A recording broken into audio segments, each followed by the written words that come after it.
Em compras B2B, 70% da decisão de compra já está tomada quando o vendedor é contatado. Uma vez um vendedor falou para mim assim, Caetano, eu saio do cliente e o cliente vai pro YouTube assistir um vídeo de um concorrente meu. Ele falou, se a minha apresentação não for melhor que o vídeo do concorrente, ele vai comprar do concorrente, né? Não quer saber se eu vim ou se eu não vim, ele vai comprar do concorrente se a apresentação do concorrente for melhor que a minha. Entender que o papel do vendedor também está mudando e que não é ele o único ponto de contato, a empresa tem que organizar isso. Mas quando o vendedor entra, ele tem que brilhar, ele tem que estar muito preparado, ele tem que saber, eu acho que isso é fundamental.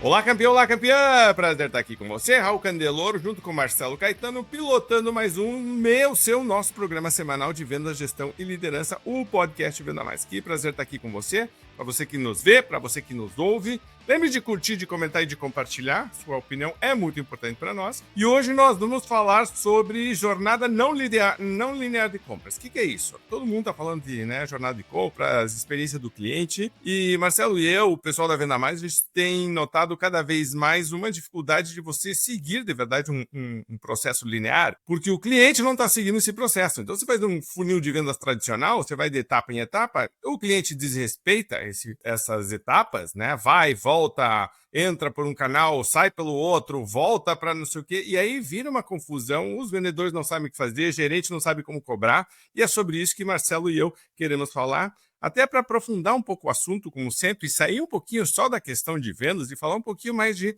psicologia, de filosofia, de um olhar mais sábio, mais maduro, mais estratégico mesmo sobre a vida e sobre o processo, nessa nossa missão, que é de ajudar clientes a resolverem ou evitarem seus problemas através de nossos produtos ou serviços. Mas tem uma questão aí que as metodologias tradicionais não estão pegando, porque foram criadas em momentos diferentes e hoje a jornada de compra do cliente é bem mais complexa do que era antes.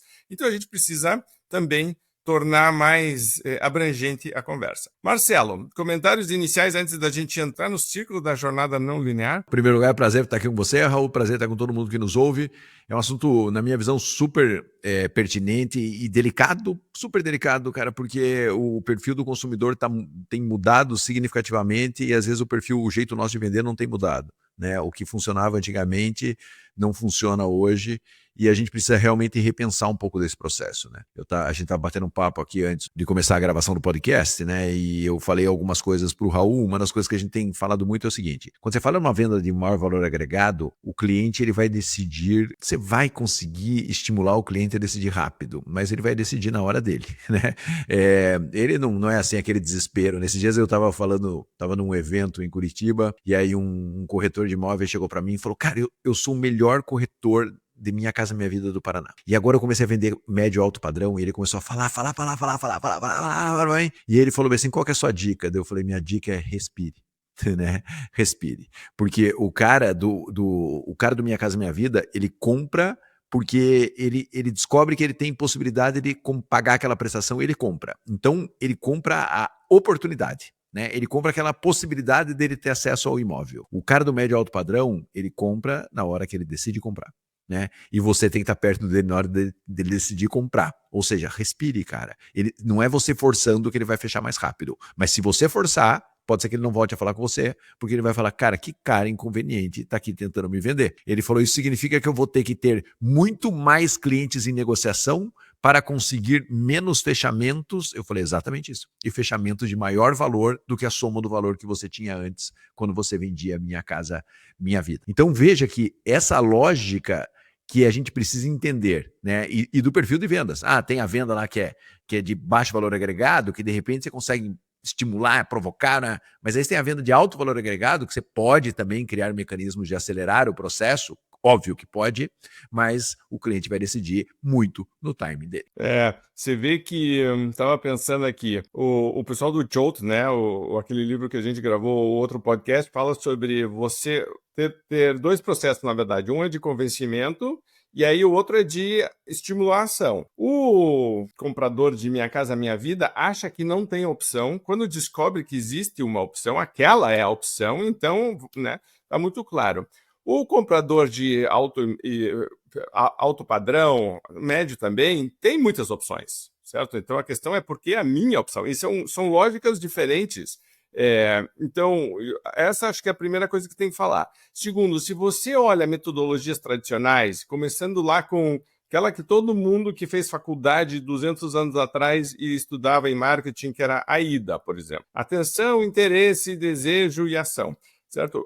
E você acaba que você desemboca em técnicas de fechamento que são usando gatilhos mentais, né, táticas de pressão, você vai usar, né, então, alguma coisa como, pô, você precisa tomar uma decisão até amanhã, senão vai mudar o preço, né, você vai estimular algumas coisas, mas é uma postura que é mais proativa e até agressiva em alguns momentos e que para algumas situações é a resposta certa, mas quando o cliente está numa jornada de compra diferente, e eu vou usar o termo jornada de compra porque a gente para de falar de vendas para entender o ciclo de compra do cliente e eles estão desalinhados, estão desajustados. O que acontece é que quando eu uso a técnica errada para o ciclo diferente, eu afasto o cliente. Eu não só tenho taxa de conversão ruim, eu pioro ela. E a gente tem que ter muito cuidado com isso, porque a gente na Venda Mais, inclusive, defende muitas das técnicas, né? Marcelo e eu, a gente estava falando como que nós vamos abordar este assunto de maneira, né, inteligente e delicada, porque nós ensinamos isso, nós treinamos isso. Mas como você que está nos ouvindo aqui já está num patamar mais avançado, você já está entendendo as conversas que o Marcelo, eu e o time estamos tendo com situações específicas que estão acontecendo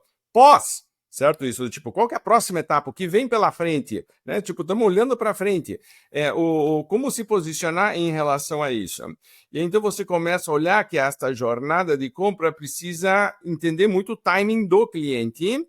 E tem um termo que eu gosto muito, que é em inglês, que não existe uma tradução perfeita para o português, mas é nudge. Nudge é um pequeno estímulo, sabe? Um empurrãozinho, sabe? Tipo assim, vai um pouquinho. É quase como você está né, recomendando, sugerindo, você faz com que isso aconteça, mas não é aquela coisa agressiva do que tipo, vai agora e pá, não sei o que do ataque, você diz que está errado.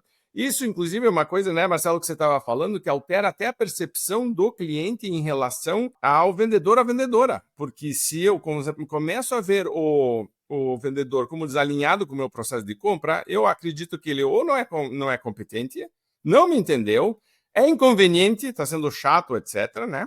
Aí é complicado. Quer falar um pouquinho sobre isso? Não, é isso mesmo, Raul. E outra, né? Você vê que você vai tendo posicionamento, o seu posicionamento é refletido no perfil do seu vendedor, né? No atendimento do cliente que o seu vendedor tem. Então, quando você tem um perfil agressivo, claramente você está falando do seu cliente, cara, eu não sou premium. Né? Você vai falar, o cara que é premium não pode ser agressivo? Pode. De outro jeito, não do jeito vulgar tradicional que a gente conhece, assim, vulgar no sentido de comum, né? Não no sentido não depreciativo, assim, mas você tem que ter outros mecanismos de sedução dentro do processo. Eu acho que tem um pouco a ver com o Jolt, que a gente falou no último podcast, no mais recente podcast nosso, e tem a ver com métrica, com liderança, com todo esse processo. Mas tudo isso para a gente falar, né, Raul, de jornada não linear. Então veja que a gente já começou ali na reta do meio para o final da jornada não linear, que é o cara que antigamente ele vinha, decidia, comprava, fechou, até continua assim em alguns segmentos, mas nos mais de valor agregado, isso não funciona mais, né? Então, o processo ele está mais caótico, né? O funilzinho está bem judiado, o diagrama está cheio de puxadas ali para o lado, porque o cliente tem tomado decisões de uma maneira menos linear, né? Até porque ele tem muita informação, né? Ele já chega muito perto da decisão em alguns casos, né? Você sabe que eu tenho usado, porque eu tenho, né, a coleção Passo da Venda, a gente usa metodologias assim, elas geralmente são uma caixinha com uma flechinha. A caixinha vai com a flechinha e vai para a próxima, né? Então é um fluxograma, na verdade é um fluxograma. Mas se você olhar o que está acontecendo hoje, na verdade é um fluxograma bem mais evoluído, onde o cliente pode dizer sim ou não, pode evoluir.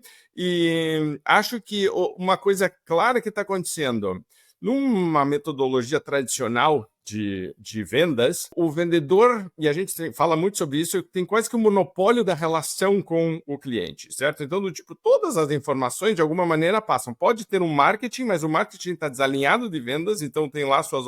Tanto que o marketing, às vezes, vai comunicar aos vendedores, atenção, vai ter campanha, mas nem envolver os vendedores na campanha, ninguém sabe o que está acontecendo, só para avisar que teve. A gente já participou muitas vezes de, né, convenções onde a campanha de marketing é uma surpresa para os vendedores, então não foram... ou foi criado material de apoio que os vendedores não usam, porque os vendedores dizem, não é isso que eu precisava, tipo, né, se tivesse me consultado, aquelas coisas, isso já não pode existir, mas esse fluxograma, para mim, uma das coisas que está deixando evidente é que o vendedor não é mais o único ponto de contato do cliente com a empresa.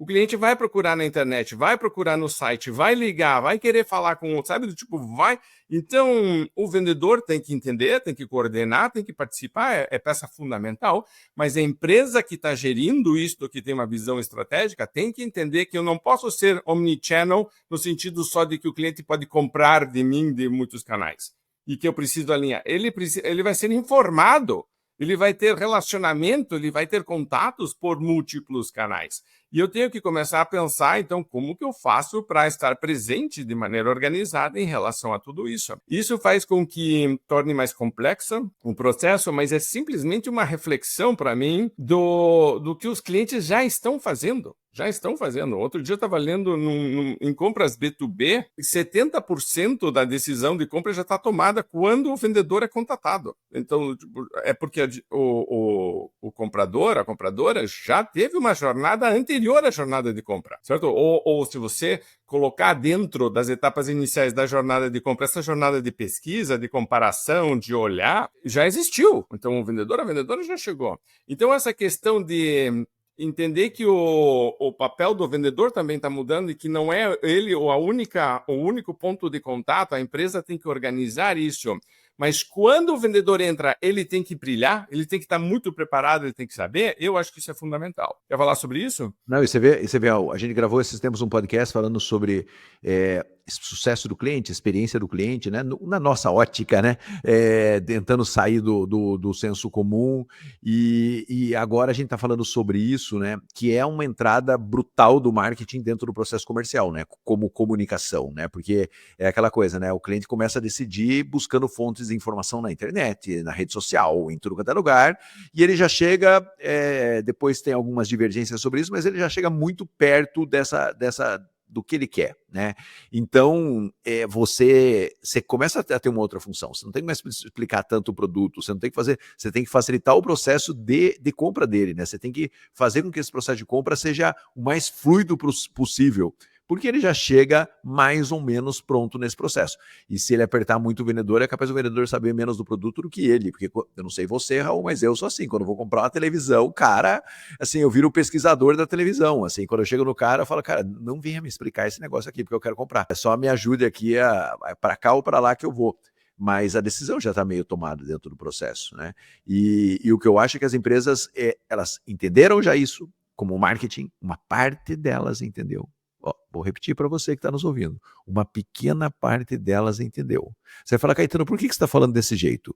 Porque a gente participa de reuniões comerciais no Brasil inteiro, todos os meses, há muitos anos, e poucas vezes está sentado o marketing na reunião do comercial. E vice-versa, provavelmente. Exatamente. E o comercial também não sentado lá. A gente participa de reuniões de conselho e poucas vezes o comercial sempre vem fazer a apresentação na reunião de conselho. Sempre. O marketing nunca vem. Então, assim, quer dizer, se você entendeu que essa tomada de decisão do cliente hoje, ela é humana no relacionamento ali que ele tem que ter, mas é uma tomada de informações que o responsável por fomentar essas informações, não sei se é essa a palavra certa, é o marketing, de dispersar essas informações no mercado, é o marketing. De nutrir a equipe comercial com esse tipo de informação, é o marketing, né? E a gente está muito atrasado nesse aspecto, né? Uma vez um vendedor falou para mim assim, Caetano, eu saio do cliente e o cliente vai para o YouTube assistir um vídeo de um concorrente meu. Ele falou, se a minha apresentação não for melhor que o vídeo do concorrente, ele vai comprar do concorrente, né? Não quer saber se eu vim ou se eu não vim, ele vai comprar do concorrente se a apresentação do concorrente for melhor que a minha. Mas eu vou lá fazer a venda e eu não tenho nenhum recurso audiovisual para apresentar para o cliente. Ou seja, eu vou perder, né? E aí eu brinquei com ele e falei, cara, baixa o vídeo do YouTube e apresenta você, né, cara? Baixa o seu vídeo do YouTube da empresa e apresenta você. Tem jeito de fazer. Então veja que essa nova dinâmica, esse novo exercício, ele está em construção ainda. Por mais que algumas empresas estejam bem evoluídas nesse processo, a grande maioria não está. A grande maioria não para pensar nisso efetivamente. Nós, pelo menos, mais passamos por isso, né, Raul? A gente tinha marketing e comercial separados, hoje marketing e comercial estão sob a mesma gestão, né? Por que está sob a mesma gestão? Porque o marketing passou a ser fundamental para que o cliente tome a decisão. Então, se você deixa comercial aqui e marketing lá, você fala, meu, e aí? Né? Aí fica aquela, o problema é o marketing. Não, então tá aqui sob uma mesma gestão. É desafiador? É claro que é. Tem problemas? É claro que tem, mas é uma decisão já tomada porque a gente entendeu que marketing e vendas estão absolutamente entrelaçados nessa relação nova e nessa jornada nova não linear do cliente. E você sabe que isso está muito alinhado com um tema que eu tinha separado aqui para falar, que eu estava lendo sobre isso agora pela manhã, antes de entrar no podcast, e eu vi um termo que eu gostei muito, que é a compra em zigue-zague, que o cliente vai e volta, vai e volta, vai e volta, inclusive em etapas. Se você fosse olhar como se fosse um funil de vendas, a maior parte dos funis de venda não existe a opção de você voltar uma etapa atrás. Se o cliente desceu naquela etapa, ou ele só pode ficar ali ou ir para frente, ou ser descartado. E hoje tem muitos clientes que estão indo e voltando em decisões e compras que parecem que estão decididas, na verdade não estão. Então, outra coisa que se tem recomendado é você começar a trabalhar com microdecisões e com eles chamaram de retomada contextual. Quer dizer, vem cá, vamos voltar e vamos revisar por que é que estamos questionando isso aqui, o que é que está acontecendo, por que a coisa evoluiu. E o ciclo de venda passa a ser mais longo, o que cria também um processo que é de ansiedade para o vendedor, para o gestor e para a empresa. O fluxo de caixa passa a ter uma previsibilidade complicada, porque se eu estava imaginando uma jornada linear e eu tinha mais ou menos uma média de cada uma das etapas, estava mais fácil de calcular quanto tempo que leva. Por que eu perco vendas, por exemplo? Hoje é complicado de você definir e vai ter lá, em muitos lugares que fazem pós não compra ou motivo de perda de venda, você vai ver que 80% o cliente falou que era preço, o que geralmente pode ser aberto, porque pode estar mascarando alguma coisa, é indecisão do cliente, o cliente protelou a decisão, jogou para frente e não vai fazer nada, ou seja, a conversa parece que estava evoluindo bem, travou por alguma coisa, e muitas vezes o que vai acontecer é que tem um intervalo aqui, e o vendedor foi treinado a insistir nesse intervalo, e a ficar quase que do tipo cutucando, não deixa. Se só for persistência burra, de novo, a gente está indo contra este ciclo, tá? Porque ele está acontecendo, ele está criando ansiedade e essa ansiedade está sendo canalizada de maneira errada. Ou eu entendo por que a venda parou, ou o ciclo de compra do cliente, o que é exatamente que aconteceu, e começo a trabalhar microdecisões e começo a evoluir para dizendo, ok, não podemos dar o grande passo, mas qual seria o próximo passo pequeno, mas pelo menos continuo evoluindo. E também faço com que o cliente... Essa conexão contextual de que eu volto e reconecto e relembro por que estamos aqui, o que meu produto ou serviço faz diferente, quais são os benefícios que você está procurando, etc, etc. Às vezes eu vou ter que fazer com mais de uma pessoa e eu vou ter que o tempo inteiro voltar e costurar isso para o vendedor ou para a vendedora que já não faz follow-up porque acha que está perdendo tempo. Imagine ter que revisar isso aqui, né? Mas basicamente acho que muita gente vai se identificar. A gente tem que criar um modelo de trabalho que permita que o vendedor ou vendedora volte empoderado numa função, não desempoderado, e que reassuma o controle dessa conversa e que não fique refém desse processo. Porque se eu não tenho muito controle sobre o outro lado, sobre as minhas reações, eu tenho, certo? E eu deveria estar trabalhando da melhor maneira para que isso continue.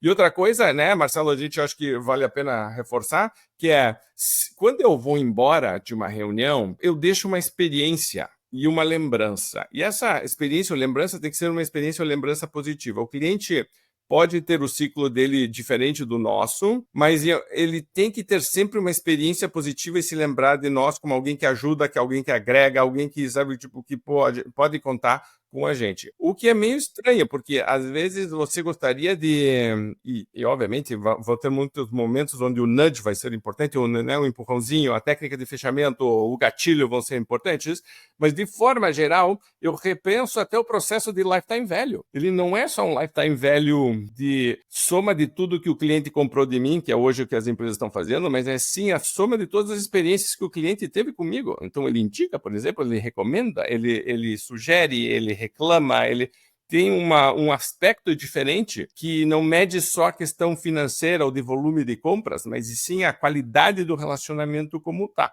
E num ciclo, então, que a gente está falando que ele é não linear e onde tem múltiplos pontos de contato, claramente, se eu não trabalho isso de maneira proativa, eu deixo o flanco aberto para ser atacado em muitos pontos. Pensamento sobre isso? O que eu vejo é que o domínio nosso sobre o cliente, ele tá perdendo, a gente tá perdendo força, né? O poder tá muito forte na mão do cliente hoje em dia. E isso é um dilema, porque eu lembro lá atrás, Raul, a gente conversou várias vezes sobre isso, né? O vendedor tem que sentir que ele tá no comando da situação, né? E a gente acredita que realmente o vendedor tem que estar no comando da situação e monitorando o tempo todo. Mas o comando deixou de ser um negócio estreito para ser algo muito mais amplo, né? E eu acho que o olhar do vendedor não foi treinado para esse olhar mais amplo, em vários aspectos, né? Inclusive, por exemplo, na maneira com que esse cara é remunerado, por exemplo, que a gente já falou várias vezes aqui dentro e que para mim passa a ser relevante também. Porque se o cliente tem um processo não linear de compra e quanto maior valor agregado, quanto maior ticket, quanto mais complexa a venda, menos linear é o processo dele, quando eu tenho um modelo de remuneração que faz com que o vendedor tenha que acelerar esse ciclo, certo? Ele muitas vezes pode mediocrizar a venda, porque ele pode vender coisas que o cliente, abaixo da capacidade do cliente, abaixo da possibilidade do cliente, porque ele precisa bater a meta dele do mês. Então, essa visão mais estratégica de todo o processo, que inclui para mim também a questão de remuneração do vendedor, é algo muito importante para a gente pensar nesse processo, porque às vezes a gente tem um modelo de remuneração que estimula venda medíocre. E aí, quando você fala, pô, o ciclo do cliente mudou, está mais complexo, mas também ele tem possibilidade de comprar cada vez mais, um volume maior, tudo isso daí, eu preciso pensar se toda a minha organização está focada nisso. Então, veja que a gente já falou sobre marketing, como que o marketing está de verdade inserido nesse processo, e a gente está falando sobre remuneração. E remuneração é um assunto que as empresas odeiam falar. Elas não gostam de falar sobre isso, porque elas querem que todo mundo pense de uma maneira empreendedora, e a gente trouxe o Gaziri aqui já e falou sobre isso, e muitas vezes o cara é vendedor, mas ele não é empreendedor, e a gente quer que todo vendedor seja empreendedor. Então a gente cria modelos de remuneração que travam o vendedor ou o gestor até mesmo a fazer vendas de baixo valor, de baixa qualidade, porque ele precisa bater a meta dele no mês, né? E não cultivar um relacionamento que no final de um ano vai dar outro resultado. Eu sei que muita gente pode falar assim, Caetano, mas beleza, mas se eu afrouxo isso, se eu pago um fixo maior, se eu pago um variável menor, não sei o quê, o cara pode chegar no final do ano e não bater a meta. Eu falei, pode, né? Se ele hoje em dia estiver super bem na meta, nos resultados que ele está atingindo, realmente você fez uma besteira. Agora, se você está sentindo um desgaste do seu modelo atual, quem sabe vale a pena tentar, né? Sim, é uma das coisas que, inclusive, o Gaziri defende bastante, é justamente de que essa perda aparente ou superficial de agressividade, na verdade, é benéfica, porque ela está com um pensamento de longo prazo, está com um pensamento de relacionamento e que ela mais do que compensa no final. Quem tem um pensamento de curto prazo mais agressivo vai, obviamente, questionar isso, vai dizer, não, mas se a gente for honesto e olhar no espelho e dizer, tá, eu tô com um pensamento de curto prazo e agressivo, e muita gente vai usar isso como argumento, mas eu tenho meta para bater esse mês, não me venha com esse... adorei a conversa de vocês, acho super inteligente, mas, cara, eu preciso bater a meta desse mês, cara, eu tô atrasado, né? Então, a gente tá dizendo, pois é, mas em algum momento você vai ter que começar a olhar e dizer, cara, quanta força você vai fazer remando contra a maré né, ou navegando contra o vento para tentar fazer os ajustes, cada vez mais força, cada vez mais pancada, né? Cada vez mais agressividade para tentar compensar algo que você está dizendo, cara, de verdade mesmo, não estou sendo inteligente. E a conversa aqui de novo, ó, não é para fazer algo radical, não estamos propondo que você faça uma mudança bruta amanhã, a gente está dizendo, comece a pensar, e tanto que a conversa era, olha, né, é para frente, né? Nós estamos treinando hoje na Venda Mais gente usando metodologia tradicional, acreditamos nela, não está errada.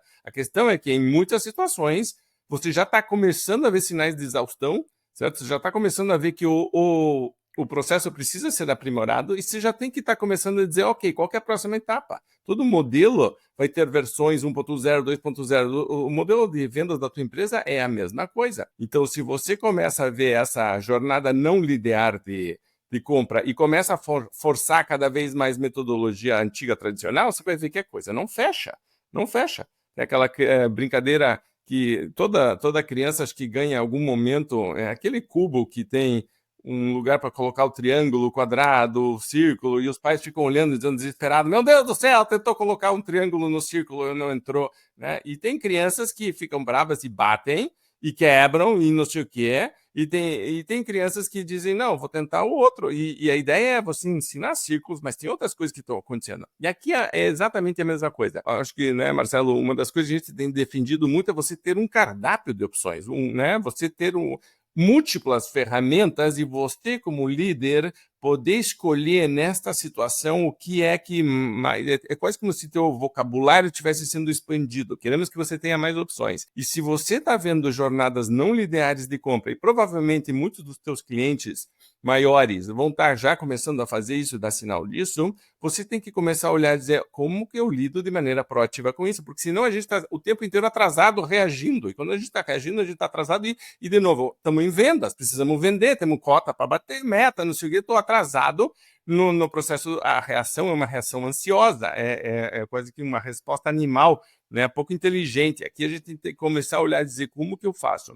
Principalmente porque envolve, como o Marcelo falou, muitas coisas e a empresa toda, certo? Então, do tipo, são áreas que você tem que, como diretor comercial, começar a pensar, de verdade, é uma resposta nossa, conjunta, certo, ao mercado, e não uma resposta isolada ou do departamento comercial, ou vou tratar especificamente da remuneração. Não é, porque a remuneração desatrelada de indicadores, de comunicação, de revisão de resultados com a equipe, processo de melhoria, de treinamento com a equipe, também não funciona, certo? É um composto todo. Ao mesmo tempo, abre uma oportunidade maravilhosa de diferenciação para você trabalhar. Marcelo, comentários finais? Hoje eu acho que a gente bagunçou mais do que organizou, e esse é um pouco do objetivo nosso aqui no podcast, né, Raul?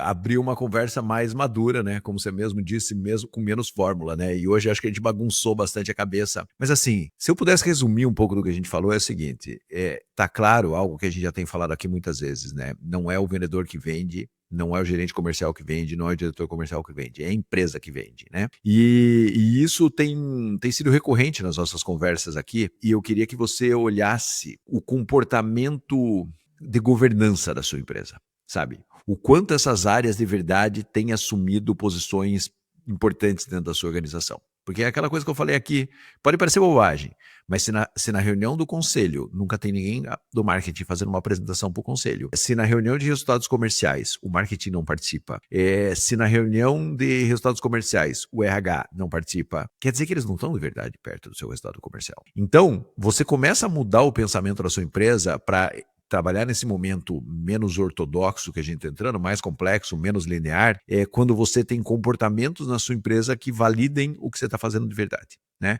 E eu vejo muitas empresas grandes, né, que têm esse comportamento ainda, né? Essas áreas estão separadas, elas nunca se juntam, né? No máximo, põe uma reunião de resultados da empresa como um todo no final do mês. Mas veja, se elas estão interligadas, as pessoas têm que realmente estar juntas ali para apresentar, para discutir, para debater. Então, acho que para de conversar com as áreas de uma forma tão independente assim, que é importante, processo, tudo isso, mas dê sinais claros de que as outras áreas são responsáveis pelo resultado comercial seu também.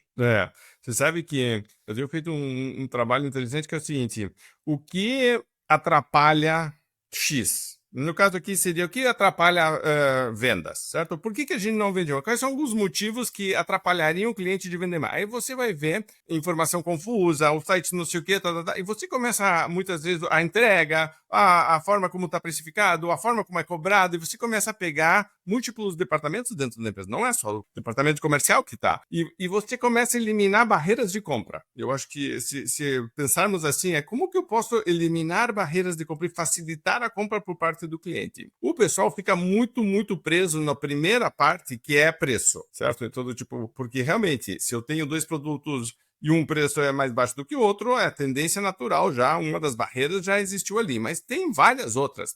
E se você fizer a pergunta, o que atrapalha a recompra do cliente? O que atrapalha o cliente ficar fiel ou leal à nossa empresa e fazer uma... O que atrapalha o cliente não trabalhar um mix completo? O que, certo? Você vai ter uma lista de pontos de melhoria interno que são fundamentais de você entender e começar a parar de olhar tanto para respostas internas e começar a dizer, ok, de verdade, qual é a minha resposta interna? E a resposta interna, muitas vezes, uma resposta de adaptação e de melhoria, certo? E para isso tem que ter uma sequência de coisas que a gente fala o tempo inteiro, mas uma delas é humildade, de aceitar de que isso que está sendo feito não é hoje a melhor opção, pode ter sido no passado, agora já está defasado. E muitas vezes a gente vai ter personalidades fortes de pessoas dentro da empresa que estão defendendo um modelo que está defasado. E tem que aprender a lidar com isso. Toda mudança vai mudar, vai, né, alterar status quo, vai mexer no ego das pessoas.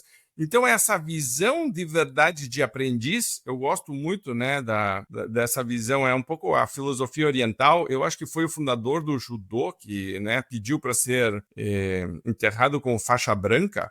E o cara é, super mestre, super tudo, e ele disse, cara, faixa branca, né? Quando você realmente tem essa mentalidade de aprendiz. E eu acho que a melhor coisa que a gente pode fazer nesse momento é ter um pouquinho menos de certezas em relação a como lidar com algumas situações, né? E como melhorar, mas a grande certeza de que a mudança é uma oportunidade e que ela está aí na nossa... E que o cliente mesmo está liderando isso. E que se você está reativo, você muitas vezes vai estar atrasado e muitas vezes vai estar simplesmente copiando o que concorrentes teus já estão fazendo. Isso não é diferencial. E que não existe ainda um caminho pré-determinado como correto. Então todo mundo fica procurando a fórmula pronta. Um dos motivos que acho que hoje o Marcelo comentou sobre isso, pode ter sido um pouco... Porque não é de verdade uma fórmula pronta. O que a gente está trazendo um alerta dizendo, atenção, tem nuvens vindo no horizonte. A forma como você vai responder a ela é começando a se preparar, tá? E acho que a função nossa do podcast é justamente você, nessa meia hora que a gente tem juntos, começar a ter, né, essas pílulas de sabedoria, de inteligência, de dizer, espera aí, como que eu posso olhar para o meu processo hoje? Eu estou sentindo esse processo não linear, os clientes estão tentando formas diferentes, está demorando mais, estão procurando mais informações, como que eu lido com isso? E, obviamente, se você precisar de ajuda, é isso que nós estamos fazendo nas empresas que trabalham com a venda a mais. Então, se você precisa de qualquer visão nova, certo? E um direcionamento em relação a esta conversa, entre em contato, vai ser um prazer e uma honra poder trabalhar com você e com a sua equipe de vendas. Tá bom? Grande abraço, obrigado. Marcelo, algo final ou isso aí? Não, a gente volta com um episódio que eu vou deixar aqui já um tema, como ter uma gestão não linear. Né? Porque eu acho que também a sua estrutura comercial só vai ser não linear se a sua gestão for não linear. E eu acho que às vezes a gente está muito travado e a gente precisa ser um pouco mais orgânico em algumas coisas. A metodologia de gestão, eu acho que reflete ainda o jeito que os romanos tinham, aqui, certo? É um cara com um decurião, com 10 soldados, para cada 10 decuriões tinha um centurião, para cada centurião tinha um general, para cada, tipo, assim, aquela coisa assim, assim, caixinha com um cara em cima. E se você que está nos ouvindo, tiver algum tema que queira falar também, ou se tem alguma opinião sobre isso que a gente está falando, a não linearidade, tanto de atendimento quanto de gestão, poste que vai ser um prazer trocar ideias com você. Grande abraço, obrigado e abraços não lineares, até o próximo.